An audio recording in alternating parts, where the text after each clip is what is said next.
സ്വാഗതം പേജ് 10 സ്റ്റോറീസിലേക്ക്. യുടെ ചതിക്ക് മാപ്പില്ലെന്ന് ഇറാൻ. ഇനി അയൽ രാജ്യമല്ല എന്നും ശത്രു രാജ്യമെന്നും പ്രഖ്യാപിക്കുക കൂടിയാണ് ഇറാൻ ചെയ്യുന്നത്. യുദ്ധത്തിനിടെ നെതന്യാഹു എത്തിയെന്നും പ്രസിഡന്റുമായി രഹസ്യ കൂടിക്കാഴ്ച നടത്തിയെന്നുമുള്ള വെളിപ്പെടുത്തലിനോടാണ് ഇറാന്റെ ഈ കടുത്ത പ്രതികരണം വന്നിട്ടുള്ളത്. ചെയ്തത് മാപ്പർഹിക്കാത്ത തെറ്റാണെന്നും വലിയ വില നൽകേണ്ടി വരും എന്നുമാണ് അബ്ബാസ് അരാക്ചിയുടെ പ്രതികരണം. നെതന്യാഹുവിന്റെ സന്ദർശന വിവരം തങ്ങൾക്ക് നേരത്തെ അറിയാമായിരുന്നു എന്നും അരാക്ചി കൂട്ടിച്ചേർക്കുന്നു.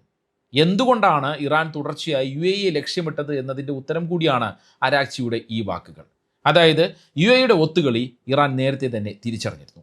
സത്യത്തിൽ നെതന്യാഹുവിൻ്റെ ഓഫീസ് പുറത്തുവിട്ട വിവരം വലിയ കുഴപ്പത്തിലേക്ക് എത്തിച്ചിരിക്കുന്ന ഒരു സ്ഥിതിയുണ്ട്. പശ്ചിമേഷ്യയിൽ പുതിയ പ്രശ്നം ഉണ്ടാക്കാൻ വേണ്ടിയാണോ നെതന്യാഹുവിൻ്റെ ഈ നീക്കമെന്നും നമുക്ക് സംശയിക്കാം. എന്തായാലും രഹസ്യബന്ധത്തെ ശക്തമായി നിഷേധിക്കുകയാണ് ഇപ്പോൾ ചെയ്യുന്നത്. മറുഭാഗത്ത് കുറിച്ചുള്ള ഇറാന്റെ സംശയങ്ങൾ ശരിയാവുകയാണ് എന്നും പറയാം. കഴിഞ്ഞ ദിവസമാണ് ഇറാന്റെ ആക്രമണത്തെ നേരിടാൻ ഇസ്രയേൽ സൈനികർ ഉണ്ട് എന്നുള്ള വിവരം പുറത്തു വന്നത്. മാത്രമല്ല യുദ്ധത്തിനിടെ ഇറാനിലേക്ക് രഹസ്യമായി പ്രത്യാക്രമണം നടത്തിയെന്നുള്ള വിവരവും പുറത്തു വന്നിട്ടുണ്ട്. യുദ്ധസമയത്ത് ഇറാനോട് ചെയ്തതെല്ലാം ഓരോ ദിവസവും ഇങ്ങനെ പുറത്തു വരുമ്പോൾ അത് പശ്ചിമേഷ്യയിൽ ഉണ്ടാക്കുന്ന പ്രത്യാഘാതം വളരെ വലുതാണ്. ഈ സാഹചര്യങ്ങളെ നോക്കിക്കാണുകയാണ് ഈ വീഡിയോയിലൂടെ. ആദ്യം യുടെ കാര്യം നമുക്ക് നോക്കാം. അറബ് ഇസ്ലാമിക് ലോകത്തെ ചതിച്ചു എന്നതാണ് ഒരു പൊതുവികാരം ഉയർന്നു വരുന്നത്. എന്താണ് പുതിയ വെളിപ്പെടുത്തൽ എന്ന് പരിശോധിക്കാം. ഇറാനെതിരെയുള്ള അമേരിക്കൻ ഇസ്രയേൽ സൈനിക നീക്കം നടക്കുന്നതിനിടെ മാർച്ച് 26-ന് നെതന്യാഹു എത്തിയെന്നാണ് നെതന്യാഹുവിൻ്റെ ഓഫീസ് എക്സിൽ കുറിച്ചിരിക്കുന്നത്. അന്ന് president Sheikh Mohamed bin Zayed Al നഹിയാനുമായി നെതന്യാഹു കൂടിക്കാഴ്ച നടത്തിയെന്നും ഇത് ചരിത്രപരമായ മുന്നേറ്റത്തിന് കാരണമായി എന്നും നെതന്യാഹുവിൻ്റെ ഓഫീസ് എക്സിൽ കുറിച്ച ഈ കുറിപ്പിൽ പറയുന്നു. ഒമാൻ അതിർത്തിയിലുള്ള അലൈനിൽ വെച്ചാണ് ഇരു നേതാക്കളും കണ്ടതെന്നും കൂടിക്കാഴ്ച മണിക്കൂറുകളോളം നീണ്ടു നിന്നു എന്നും റോയിറ്റേഴ്സ് പോലുള്ള അന്താരാഷ്ട്ര മാധ്യമങ്ങൾ ചില സോഴ്സുകളെ ഉദ്ധരിച്ച് സ്ഥിരീകരിക്കുന്നു. മാത്രമല്ല മൊസാദ് മേധാവി ഡെഡി ബെർണിയ യുദ്ധതന്ത്രങ്ങളെ ഏകോപിപ്പിക്കാൻ വേണ്ടി കുറഞ്ഞത് 2 തവണയെങ്കിലും ഈ സമയത്ത് സന്ദർശിച്ചതായും അന്താരാഷ്ട്ര മാധ്യമങ്ങൾ സ്ഥിരീകരിക്കുന്നുണ്ട്. അതായത് ഇസ്രയേലിനും അമേരിക്കയ്ക്കുമെതിരെ ശക്തമായ വികാരം അറബ് ലോകത്ത് നിലനിന്ന സമയത്താണ് ഈ ചെയ്തികൾ എന്നുള്ളതാണ് നമ്മൾ മനസ്സിലാക്കേണ്ടത്. പക്ഷേ ഇപ്പോൾ നെതന്യാഹുവിൻ്റെ ഓഫീസിൻ്റെ പ്രസ്താവന പുറത്തു വന്ന ഉടനെ തന്നെ വിദേശകാര്യ മന്ത്രാലയം ഇത് പൂർണ്ണമായും ശക്തമായി നിഷേധിക്കുകയാണ്. നെതന്യാഹുവോ മറ്റ് ഇസ്രയേലി സൈനിക പ്രതിനിധികളോ രാജ്യത്ത് വന്നിട്ടില്ല എന്നും എല്ലാം അടിസ്ഥാനരഹിതമായ കാര്യങ്ങളാണ് എന്നാണ് പറയുന്നത്. മാത്രമല്ല ഇസ്രയേലുമായുള്ള യുടെ നയതന്ത്ര ബന്ധങ്ങൾ 2020-ലെ അബ്രഹാം ഉടമ്പടി, അതായത് അബ്രഹാം അക്കോർഡ്സ് പ്രകാരം തികച്ചും പരസ്യവും സുതാര്യവുമാണെന്നും അല്ലാതെ യാതൊരുവിധ രഹസ്യ നീക്കങ്ങളും ഇതിൽ ഇല്ല എന്നും വിദേശകാര്യ വക്താവ് അഫ്ര അൽ ഹമേലി വ്യക്തമാക്കുകയും ചെയ്യുന്നു. എന്നാൽ ഈ നിഷേധത്തെയും യുടെ വിശദീകരണത്തെയും ഇറാൻ തള്ളുകയാണ്. നെതന്യാഹു എത്തിയെന്ന കാര്യം ഇറാന്റെ സുരക്ഷാ ഏജൻസികൾക്ക് നേരത്തെ തന്നെ അറിയാമായിരുന്നു എന്നാണ് അബ്ബാസ് അരാക്ചി പറയുന്നത്. ഇസ്രയേലുമായി ചേർന്ന് നടത്തുന്ന ഇത്തരം രഹസ്യ നീക്കങ്ങളും ഒത്തുകളികളും ഒരിക്കലും മാപ്പർഹിക്കാത്ത തെറ്റാണ് എന്ന് മുന്നറിയിപ്പ് നൽകുകയാണ് ഇറാൻ. ഇസ്രയേലുമായി ചേർന്ന് പ്രവർത്തിക്കുന്ന രാജ്യങ്ങൾ അതിന് വലിയ വില നൽകേണ്ടി വരുമെന്നും അവരെ കൃത്യമായി വിചാരണ ചെയ്യുമെന്നും അബ്ബാസ് അരാക്ചി മുന്നറിയിപ്പ് നൽകുകയും ചെയ്യുന്നു. പേടിപ്പിക്കുന്ന അതീവ ഗുരുതരമായ മുന്നറിയിപ്പാണ് ഇറാൻ നൽകുന്നത് എന്നതാണ് നമ്മൾ ഇവിടെ നോക്കിക്കാണേണ്ട കാര്യം. അല്ലെങ്കിൽ തന്നെ ഇസ്രയേൽ സൈനികർ എത്തിയിട്ടുണ്ട് എന്നുള്ള വെളിപ്പെടുത്തൽ ഇറാനെ ദേഷ്യം പിടിപ്പിച്ച ഒരു സാഹചര്യം നിലവിലുണ്ട്. ലേക്കുള്ള ഇറാന്റെ മിസൈൽ ഡ്രോൺ ആക്രമണം ചെറുക്കാൻ ഇസ്രയേൽ തങ്ങളുടെ അത്യാധുനിക വ്യോമ പ്രതിരോധ സംവിധാനമായ അയൺ ഡോമും അത് പ്രവർത്തിപ്പിക്കാൻ വേണ്ടി സൈനികരെയും ലേക്ക് അയച്ചു എന്ന് ഇസ്രയേലിൻ്റെ അമേരിക്കൻ അംബാസിഡർ മൈക്ക് അഖബിയാണ് കഴിഞ്ഞ ദിവസം വെളിപ്പെടുത്തിയത്. ഇതിന് പിന്നാലെയാണ് നെതന്യാഹുവിൻ്റെ ഓഫീസിൻ്റെ പുതിയ വെളിപ്പെടുത്തൽ കൂടി വന്നിരിക്കുന്നത്. ക്കെതിരെ ഇറാൻ വീണ്ടും ആക്രമണം നടത്താൻ സാധ്യതയുണ്ട് എന്ന് തന്നെയാണ് ഈ പുതിയ വിവരങ്ങൾ വരുമ്പോൾ ഉള്ള വിലയിരുത്തൽ. ഇത് തിരിച്ചറിഞ്ഞാണ് നെതന്യാഹുവിൻ്റെ ഓഫീസിൻ്റെ വെളിപ്പെടുത്തൽ അടിയന്തരമായി നിഷേധിച്ച് രംഗത്ത് വന്നിട്ടുള്ളത്. അതായത് ഇറാൻ്റെ ആക്രമണം പേടിച്ച് തന്നെയാണ് ഇപ്പോൾ ഈ ഇസ്രയേലുമായിട്ടുള്ള ബന്ധത്തെ നിഷേധിച്ച് രംഗത്ത് വന്നിട്ടുള്ളത് എന്നതാണ് പൊതുവെയുള്ള വിലയിരുത്തൽ.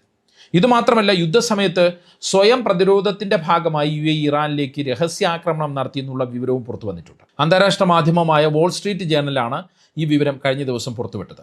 പേർഷ്യൻ ഗൾഫിലെ ഇറാന്റെ പ്രധാനപ്പെട്ട എണ്ണ ശുദ്ധീകരണശാലയായ ലെവാൻ ദ്വീപ് കൂടാതെ ഇറാൻ്റെ ഏറ്റവും വലിയ പെട്രോകെമിക്കൽ കേന്ദ്രമായ അസലൂയ എന്നിവയ്ക്ക് നേരെ ഇസ്രയേലിൻ്റെ ഏകോപനത്തോടെ, ശ്രദ്ധിക്കണം, ഇസ്രയേലിൻ്റെ ഏകോപനത്തോടെ UAE രഹസ്യമായി വ്യോമാക്രമണം നടത്തിയെന്നാണ് വാൾ സ്ട്രീറ്റ് ജേണൽ കഴിഞ്ഞ ദിവസം പുറത്തുവിട്ട വിവരം.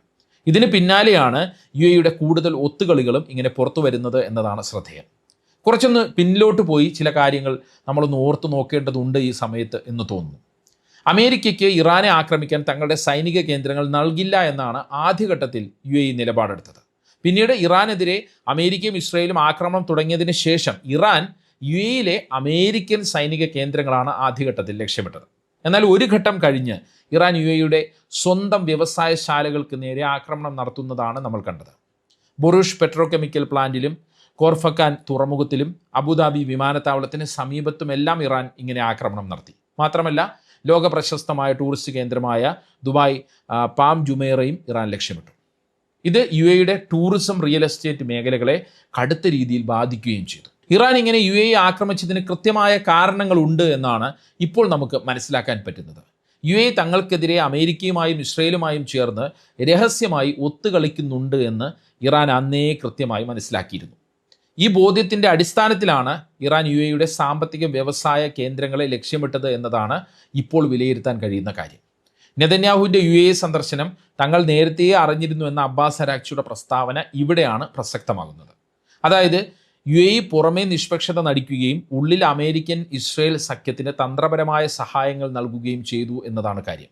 ഇത് ഇറാൻ രഹസ്യാന്വേഷണ ഏജൻസികൾ അന്നേ അറിഞ്ഞിരുന്നു എന്നാണ് നമുക്ക് അബ്ബാസ് അരാക്ചിയുടെ വാക്കുകളിലൂടെ മനസ്സിലാക്കാൻ പറ്റുന്നത്. ഇറാനെ ആക്രമിക്കാൻ വ്യോമത്താവളങ്ങൾ കൊടുക്കില്ല എന്ന് UAE പറഞ്ഞിരുന്നുവെങ്കിലും അവരുടെ വ്യോമ അതിർത്തി അമേരിക്കൻ ഇസ്രയേൽ വിമാനങ്ങൾക്ക് അതീവ രഹസ്യമായി തുറന്നു കൊടുത്തു എന്നാണ് ഇറാന് പിന്നീട് മനസ്സിലായത്.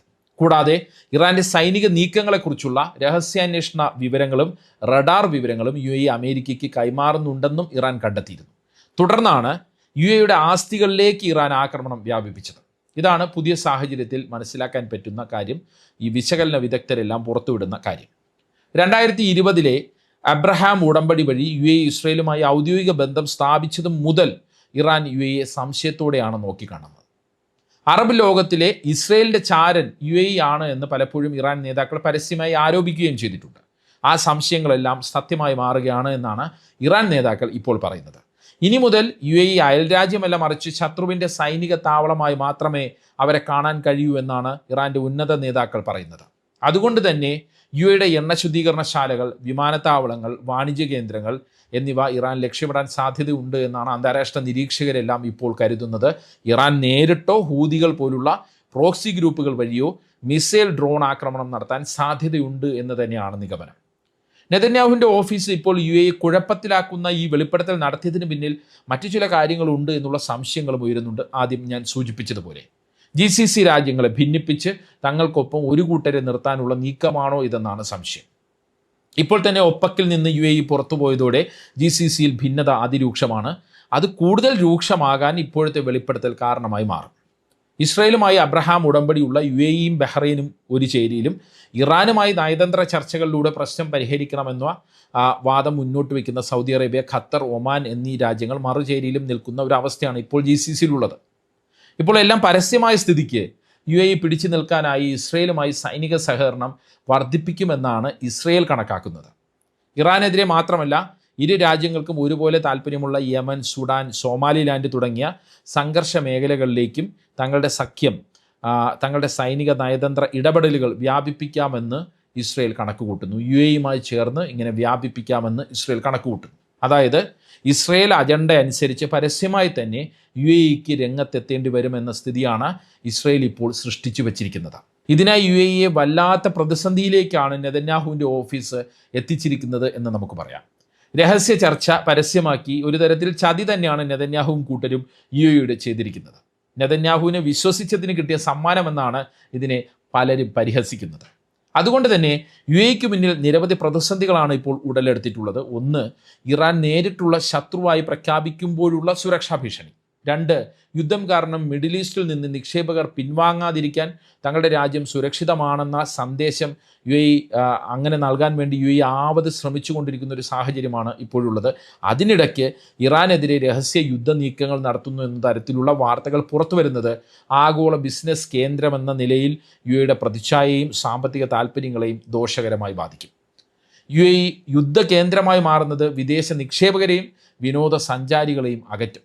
3, ഗാസയിലെയും ലെബനനിലെയും ഇസ്രയേലിലെ സൈനിക നടപടികൾ കാരണം അറബ് ലോകത്ത് ഇസ്രയേലിനെതിരെ കടുത്ത പൊതുവികാരമാണുള്ളത്.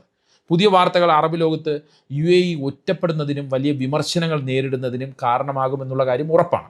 അതായത് ഇരുതല മൂർച്ചയുള്ള വാളിന് മുന്നിൽപ്പെട്ട അവസ്ഥയിലാണ് ഉള്ളത്, അല്ലെങ്കിൽ ഇസ്രയേൽ ആ നിലയിലേക്ക് കൊണ്ടെത്തിച്ചിരിക്കുന്ന സാഹചര്യമാണ്. എന്നാൽ ഇറാന് നല്ല പേടിയുള്ളത് കൊണ്ട് തന്നെ ഇസ്രയേലിനൊപ്പം പരസ്യമായി നിൽക്കാൻ തയ്യാറാകില്ല എന്നാണ് വിലയിരുത്തൽ. ട്രംപിൻ്റെ പ്രോജക്റ്റ് ഫ്രീഡത്തിൽ ചെന്ന് ചാടി ഇറാനിൽ നിന്ന് കനത്ത ആക്രമണം ഏറ്റുവാങ്ങിയ ഒരു അനുഭവം മുന്നിൽ സമീപകാലത്തായി ഉണ്ട്. അതുകൊണ്ട് തന്നെ വളരെ കരുതലോടെ മാത്രമേ ഇനി മുന്നോട്ട് നീങ്ങുകയുള്ളൂ എന്നാണ് വിലയിരുത്തപ്പെടുന്നത്. പക്ഷേ ഇറാൻ അടങ്ങിയിരിക്കാൻ സാധ്യതയില്ല എന്ന് തന്നെയാണ് സൂചന. മറ്റ് GCC രാജ്യങ്ങളെ കൂടുതൽ വിശ്വാസത്തിലെടുത്ത് ക്കെതിരെ ഈ ഒരു സാഹചര്യത്തെ മുതലെടുത്ത് നയതന്ത്ര നീക്കത്തിലേക്ക് ഇറാൻ കടന്നേക്കും. അതേസമയം ഇസ്രയേലിൻ്റെ ഇപ്പോഴത്തെ നീക്കത്തിലെ ചതി മനസ്സിലാക്കി ലേക്ക് ഉടൻ തന്നെ ഒരു ആക്രമണത്തിന് ഇറാൻ പോകില്ല എന്നുള്ള വിലയിരുത്തലുകളും മറുവശത്തുണ്ട്. എന്താണ് ഈ വിഷയത്തിൽ നിങ്ങളുടെ അഭിപ്രായം? കമൻറ്റ് ചെയ്യുക. മറ്റൊരു വീഡിയോയുമായി വീണ്ടും കാണാം. നന്ദി, നമസ്കാരം.